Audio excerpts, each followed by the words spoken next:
hubo una época de tu vida en la que no eras tu mejor amiga?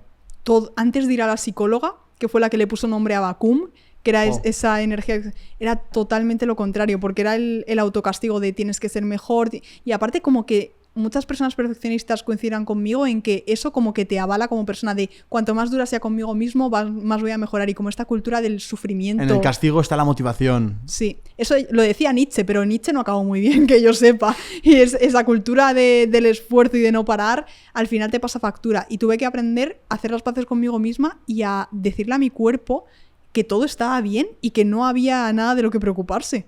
Sí, y eso lo tuve que aprender de cero a raíz de enfrentarme a mis propios problemas, de abrir un montón de cajones, de ver de dónde venía la raíz y de cuando venía ese vacuum, o sea, despersonalizar un poco ese trastorno, esa obsesión que yo tenía, y cuando venía a hablarme o venía a sabotearme o a decírmelo todo, ponerle palabras a lo que me decía y enfrentarme a él y a decir, vale, sé que no te vas a ir, pero cada vez vas a ser más pequeñito.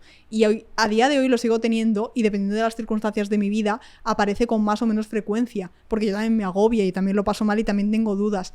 Pero lo cierto es que el hecho de ir creciendo poco a poco, de tener gente a mi cargo en una empresa y de tener que tomar decisiones importantes todos los días, como que te va curtiendo y te va haciendo más maduro, y supongo que eso también viene con la edad un poco y con las experiencias personales, pero es clave. Es muy interesante lo que dices, porque a la mayoría de psicólogos que hemos entrevistado siempre te dicen que para que suceda un cambio es más desde el abrazarte, desde la compasión, que desde el castigo. Que desde las redes sociales lo que se ve es lo contrario, de tienes que ser duro contigo, y te das cuenta que esa gente intenta cambiar, no consigue cambiar, y es radical el cambio que vuelven a hacer. Son mucho más duros, son mucho peor, y van todo el rato de polo a polo. Y en cambio, cuando te decides abrazar lo que tú has dicho, oye, esta es la situación, la tengo que aceptar, empieza el cambio ahora. Sucede mucho mejor. Total, es como el entrenamiento. Por mucho que tú quieras entrenar 6 días a la semana, si tu trabajo solo te permite entrenar 2, no tiene sentido que te machaques por entrenar 6. Entrena 2 y sé feliz y disfruta. Sí, total. Claro. Y hablando de este tema de la autoestima, vamos a sacar una foto. Ay. Otra más, ahí va. Y quiero que con esta foto nos cuentes qué le dirías a esa Lucía. ¡Ay, por Dios! ¿Te puedes creer? La de ballet. Madre mía, qué trauma. ¿Te puedes creer que hace una semana grabé un vídeo haciendo ballet? ¡Wow! ¡Dios! Reconecté con el trauma del ballet. ¡Ay, mi niña, la pobre! Pues yo le diría... Sé que no eres feliz haciendo ballet. O sea, parece que sí, pero no eres feliz haciendo ballet porque eres muy descoordinada. Sal de ahí, porque cuanto antes entres a boxeo... Es que yo pasé de ballet a boxeo porque... ¡Hostia! Claro. Mi mamá quería que yo fuese al conservatorio de ballet y era como... Mamá, esto no funciona bien. Y luego con mi padre un día fui al gimnasio, que mi padre fue el que me metió en el gimnasio, y vi la clase de boxeo y dije, papá, y me dijo, claro que sí, hija, tú métete ahí. Y ahí empecé a hacer deportes que me gustaban de verdad. Yo le diría a esta niña que es la que más... O sea, no quiero decir que fuese su peor enemiga, pero sí que en esta fase pues estaba muy en lo de mamá, mira, esto es mi peor miedo. Y dice, no, tu mayor miedo es a perder. Yo le diría que al final todo te construye para ser la que vas a ser en el día de mañana, pero que sobre todo aprendas a que no pasa nada por fracasar y que nadie te va a culpar por hacer las cosas mal. O sea, yo era un punto de perfeccionismo que me metía en la habitación a estudiar y hasta que no me sabía el tema de pe a pa y de memoria, y aún así me lo estudiaba otra vez, no paraba. Una vez mi padre me dio 5 euros para que saliese de la habitación y dejase de estudiar. Wow. Pero porque era por mi inseguridad, no porque fuese muy estudiosa, era por mi inseguridad, porque necesitaba como leerlo todo una y otra vez. Y esta niña era muy insegura, y aparte pues el ballet me dio también mucha inseguridad porque era como algo que no se me daba bien. Claro. Aparte que el ballet es un deporte muy estético en el que se premia mucho el hecho de que sean niñas, que sean delgadas. Ahora ha cambiado mucho porque justo el otro día fui a la compañía esta de ballet, que era ballet para adultos, y la verdad que Ramón, que es el que la lleva, están en Alicante, si alguien quiere ir. Se llama Rasgao, perdón. Y justo me dijo, no, esto es ballet para adultos, ya cada vez se está quitando más el estigma. De hecho había muchos hombres, pero aquí cuando era pequeña era un machaque estético, y yo creo que también un poco la tara esta con el físico me viene de ahí, de que se premia mucho esas niñas que son pequeñas, y cuando se desarrollan en la pubertad, a muchas chicas de la compañía como que les dicen, bueno, tú ya para esto nada, y se premia mucho el hecho pues eso de que seas pequeña, de que seas delgada. Y eso como que lo fui extrapolando, yo creo, a esa mentalidad a futuro. Esto después de haber indagado mucho con mi psicóloga, después de haber competido, y de quitarme un poco como esa... O sea, es una carga mental que nunca voy a poder quitarme, pero yo intento como valorarme más como persona que por mi físico o por cómo cambie, porque el físico va a cambiar durante toda tu vida. Entonces aquí le diría, sé que no eres feliz, sé que en las actuaciones de ballet miras a la persona de al lado porque no te acuerdas de la coreografía y te pones muy nerviosa, pero no pasa nada, todo pasará porque tu madre te va a desapuntar de ahí, te va a querer igual y vas a ser feliz en otros deportes. Pero muy mona, la verdad, muy cute, pero... Es una locura. Yo a mí cuando veo fotos mías de pequeño digo, los problemas que eran en este momento, que para mí eran un mundo, y yo pensaba, no hay salida de esto. Por ejemplo, la opinión de lo que van a opinar las personas de mi clase, las chicas o los chicos de mi clase de sexto de primaria, era el mundo entero. Ya en retrospectiva, que no ha pasado tanto tiempo, lo que es una vida, dices, ni me acuerdo de la persona que estaba en segundo de bachillerato, no te hablo ni de la gente de primaria, ¿no? Es gracioso cómo se magnifican los problemas en esa edad, por la edad que estamos viviendo, y luego después cómo se ven en pequeño. Y me gusta mucho el trabajo que haces en redes muchas veces de esa autoconfianza, sobre todo en la parte de las chicas, ya que ayuda mucho a reforzar esa autoestima, esa autoconfianza, ese reforzarme de, oye, yo soy capaz de hacer esto. Y eso no parte de la fase de hacerlo todo perfecto, sino la parte de lo intento, que es lo importante, quedarme de intentarlo, ¿no? ¿Cómo ves esta etapa tan peligrosa de la adolescencia? Da igual si es en chico o en chica. ¿Y qué consejos le hubieras dado a esa Lucía para prepararse mejor y evitar esa influencia que te genera la opinión de la chica de al lado que tiene una mala baba increíble y te hace una crítica o te aísla del grupo? ¿Cómo podrías recomendar para poder proteger un poco a este tipo de persona? Que sé que es complicado, obviamente, ¿eh? Pero ¿qué consejos o qué herramientas crees que hubiera sido clave en ese momento? El caso es que durante aquí en la infancia y en la adolescencia es cierto que soy una persona que siempre ha ido un poco a su rollo, y yo creo que en mi colegio, al menos por lo que he escuchado, tuve bastante suerte porque como que, o yo no lo sentía así porque está en Bavia, pero como que nunca hubo un mal rollo generalizado. O sea, sí que había grupitos y tal, pero a mí nunca me ha gustado como...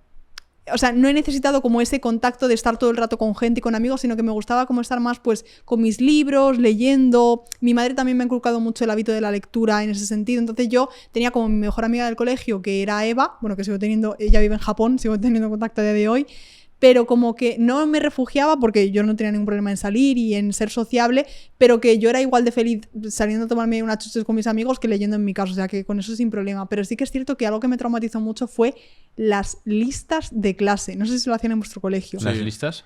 Sí. O sea, las personas que son muy listillas. No, las listas de listas papel, ¿no? Escritas. Ah, listas escritas. En mi clase, de vez en cuando, se dedicaban a poner todos los nombres de las chicas y hacer como diferentes columnas para clasificarlas según su cuerpo, diferentes partes de su cuerpo, su personalidad, y eso que eran chicos que en principio me caían bien, pero bueno, por hacer un poco la gracia entre ellos lo hacían. Y claro, o sea, no te criticaban como tal, pero sí que en mis puntuaciones yo siempre he sido una chica un poco subdesarrollada en general. Nunca me ha crecido mucho el pecho, tardé mucho en desarrollarme respecto a las de mi clase, y eso sí que en chicas causa mucho trauma, bueno, en chicos también con la pubertad. Sí. O sea, la pubertad al final, como es un cambio tan grande, si te llega tarde, ¿por qué te llega tarde? Si te llega pronto, ¿por qué te llega pronto? O sea, y todos nos metemos con todos para proyectar nuestra inseguridad en el de al lado. Y a mí siempre me puntuaban súper bajo en todo, menos en simpatía, porque yo era muy simpática. Pero sí que yo nunca he tenido como novios del colegio ni nada de eso, siempre lo trataba como un ámbito más... Es que estaba obsesionado con los estudios. Estaba muy mal con los estudios con la cabeza porque pensaba como que mi vida dependía de la nota que sacase en selectividad. Por alguna razón como que me enfoqué en eso. Pero a alguien que esté pasando por esa etapa, sobre todo le diría que se centre en sí mismo y en lo que le hace feliz, que sí que es muy difícil no dejarse influenciar, pero que viva sobre todo en el día a día y que se dé cuenta de que muchas veces esos problemas se magnifican por las redes sociales. Claro. Y ahora es que no sé cómo estará el tema porque yo cuando iba al colegio no había ni WhatsApp. Entonces no sé cómo será ahora el tema de adolescencia con redes sociales, porque si ya nos afecta a nosotros, menudo cóctel, que yo tengo casi 30 años, comparado con los adolescentes, no me quiero ni imaginar. Así que creo que lo que deberían hacer es separarse un poco, o porque ven mis primos o gente más cuando mejor han estado es cuando viven su vida real, quedan con sus amigos, salen a tomar algo, hacen un deporte que les guste, no tienen por qué. Mi primo 1000 veces me ha pedido que le haga una rutina de gimnasio y yo, no tienes por qué hacer nada de gimnasio, o sea, muévete, haz otro deporte que te guste, apúntate a esa actividad, prueba cosas nuevas, pero sobre todo vive como que te dé el aire, sobre todo que les dé el aire.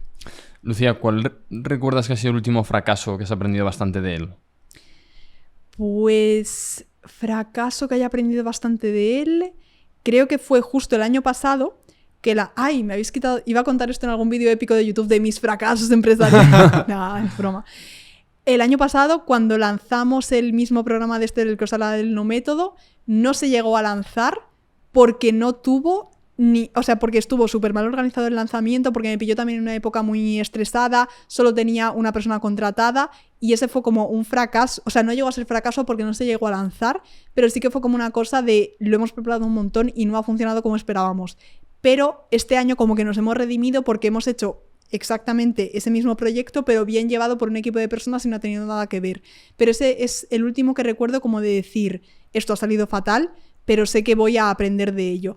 Aunque el año pasado no lo gestionaba tan bien como este año, porque en este año como que he ido adoptando un poco la calma mental y la paciencia. Yo como última pregunta, veo que eres una chica muy trabajada y que encima con profesionales de la salud mental te han ayudado pues a hacer lo que has hecho, que es abrirte, que es súper valiente y te doy la enhorabuena, porque no es fácil y más en podcast así que nos acabamos de conocer, te estamos haciendo preguntas, te preguntamos por tus traumas y tienes que abrirte encima, ¿no? Con un micrófono y focos mirándote, o sea, es muy valiente, yo no sé si sería capaz de hacerlo. ¿Qué hábitos haces en tu día a día o qué herramientas te han sacado de una mala salud mental a una buena salud mental? Hemos tenido gente que nos ha dicho que escribir, otra gente nos ha dicho que pasear, otra gente nos ha dicho que apuntarse a un deporte de grupo. ¿Cuáles han sido esas herramientas, esas palancas que te han ayudado a mejorar tu salud mental? Pues son súper... Es que justo las preguntas que me están haciendo son notas en mis ideas semilla. Porque digo, me molaría hacer un vídeo de YouTube sobre esto que me sienta genial.